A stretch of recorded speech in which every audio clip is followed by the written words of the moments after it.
یہ سمجھتے ہیں کہ ہم جو کچھ کر رہے ہیں بس اسی میں عزت ہے، حالانکہ وہ کام اگر غور سے دیکھا جائے عزت کے کام نہیں ہوتے ہیں، بلکہ ان میں حماقت ظاہر ہوتی ہے۔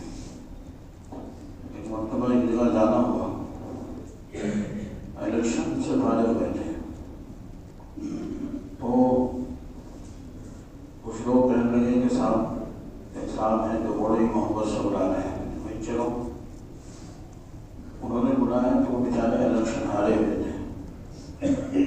ہم نے سوچا کہ چلو تعزیت کا مسئلہ ہے، ہارے ہوئے، لیکن وہاں جا کے دیکھا تو بڑے بدرخر کے ساتھ ہیں، فوراً مٹھائی یہ وہ سب چیزیں، اور یہ اندازہ نہیں ہو رہا ہے کہ یہ ہارا ہوا تو بھائی کچھ بھی الیکشن لڑا ہو کم سے کم 15-20 لاکھ تو خرید ہوئی کرتے ہیں، چھوٹے موٹے الیکشن میں۔ اور وہ بیٹھ کر کے خوشی سے کہتے ہیں کہ حضرت اتنے ووٹ کسی کو نہیں ملے جتنے مجھے ملے، لیکن ہارنے کے بعد بھی ایسا ہو جائے کہ میں بہت بڑا کامیاب ہوں، اور جتنے ووٹ مجھے ملے اسی کی نہیں ملے۔ اور بتاؤ اس کا دیوانے کا کرے گا، اس لیے اسی میں عزت سمجھ رہا ہے کہ مجھے 10-5 آدمیوں نے ووٹ دے دی اور بس بات ختم ہو گئی۔ اللہ کہتے ہیں جسے پتہ ہی نہیں ہے عزت ہے کسے، کہیں کسے۔ اب یہ جوتے کھا کے عزت مل جانا یہ کوئی عزت نہیں ہے۔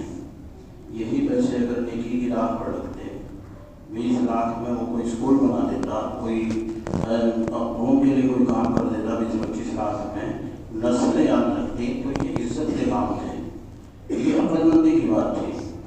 اللہ نے کہا وَلِلَّهِ الْعِزَّةُ وَلِرَسُولِهِ وَلِلْمُؤْمِنِينَ، حقیقی عزت تو جو اللہ اور اس کے رسول کے فرما بردار بندے ہیں، نیک بندے ہیں، اصل ان کے لیے اللہ نے انہیں بشارت دی کہ دیکھو کسی موڑ پر تم گھبرانا نہیں، وَلَا تَهِنُوا وَلَا تَحْزَنُوا، اور رنج بھی مت کرنا، اور تم سربلند رہو گے، کامیاب تم ہی رہو گے۔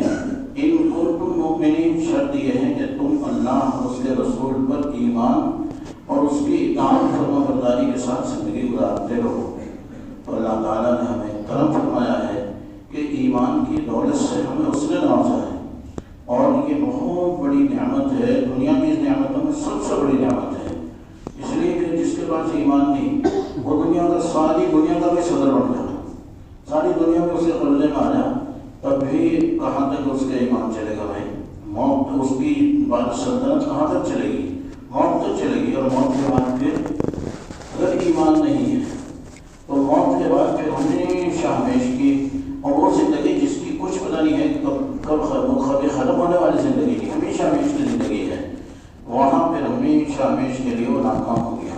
اور جس کے پاس ایمان ہے، یہاں پر تکلیف بھی ہے تو بھی اس کے درجات بلند ہو رہے ہیں، حتیٰ کہ جیب میں پیسے ڈالے تھے، اس کی ہاتھ ڈالا پیسے نکالنے کے لیے، مگر ایک کونے میں تھے پیسے، دوسرے میں ہاتھ چلا گیا۔ اب جب جس کونے میں ہاتھ گیا تو اسے احساس ہوا پیسے کہاں گئے، جس نے دوسرے کونے میں وہی جیب میں ہاتھ ڈال دیا، یہ جو ذرا سے احساس ہوا ہے، اس پر بھی اللہ تعالیٰ اسے اجر عطا فرماتا ہے، اس کو گناہ معاف کرتا ہے۔ اتنی قیمتی زندگی ہے، اللہ کریں ہم اس زندگی کی قدر کریں، لیکن اس زندگی کی قدر اللہ اور اس کے رسول کی اطاعت کے ساتھ ہی ہوگی، نافرمانی کر کے، ناقدری کر کے۔ جیسے رات مولانا جعفر صاحب ماشاءاللہ بڑی دل سوزی کے ساتھ بیان فرما رہے تھے کہ کل اگر اس مقبر کے اندر نبی پاک صلی اللہ علیہ وسلم سامنے ہوئے اور ہماری زندگی آقا صلی اللہ علیہ وسلم کے خلاف گزری ہے، فرشتے نے پوچھا ما تقول فی ھذا الرجل، تو انہیں پہچانتے ہو کون ہے یہ؟ اب جب انہیں ان کے طریقے میں چلا ہی نہیں ہے، نہ شکل، نہ صورت، نہ لباس، نہ حلیہ، نہ سر پہ بال، تو پھر کیا کہے گا؟ پہلے نہیں جانتا کون ہے یہ، بس یہی پھنس جائے گا۔ اس لیے اللہ نے ہمیں کلمہ دیا، اس کی قدر کریں، اور نبی پاک صلی اللہ علیہ وسلم کو اسوہ حسنہ کے مطابق زندگی گزاریں، یقیناً دنیا میں بھی کامیاب ہوں گے، آخرت میں بھی کامیاب ہوں گے، ورنہ تو پھر رسوائی اور ذلت کے علاوہ کچھ نہیں۔ اور اب آدمی، اب بتاؤ شادی ہو رہی ہے، پٹاخے چھوڑ رہا ہو، ابھی اس کا ملے گا کیا؟ مجھے کتنے پیسے مل جائیں گے؟ اپنے پیسے میں آگ لگانا۔ اس لیے اللہ نے کہا نا بتاؤ یہ تو پاگل ہیں، ایمان والوں کو سادہ پتہ ہے کہ پیسہ ہمیں کیسے خرچ کرنا ہے۔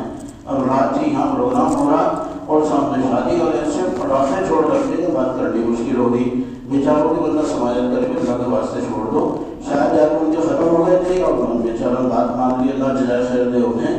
لیکن یہ کوئی عقل مندی کی بات ہے کہ اس طریقے سے عقل مند وہی ہیں جو اللہ اور اس کے رسول کی اطاعت کے ساتھ زندگی گزار رہے ہیں. اللہ نے کہا اگر اس سے ہٹ کر زندگی گزار رہے تو پاوڑے ہیں. انہیں کچھ پتہ ہوتا نہیں ہے. ولكن المنافقین لا يعلمون. منافقوں کو کیا پتا؟ کلمہ پڑھ دیا, کلمہ پڑھ کر پھر اپنے اللہ رسول کی نافرمانی پہ اتر گئے تو احمق ہیں. اللہ ہمیں عقل مندوں کو شامل فرمائیں, قلب سلیم اور عقل سلیم عطا فرمائیں.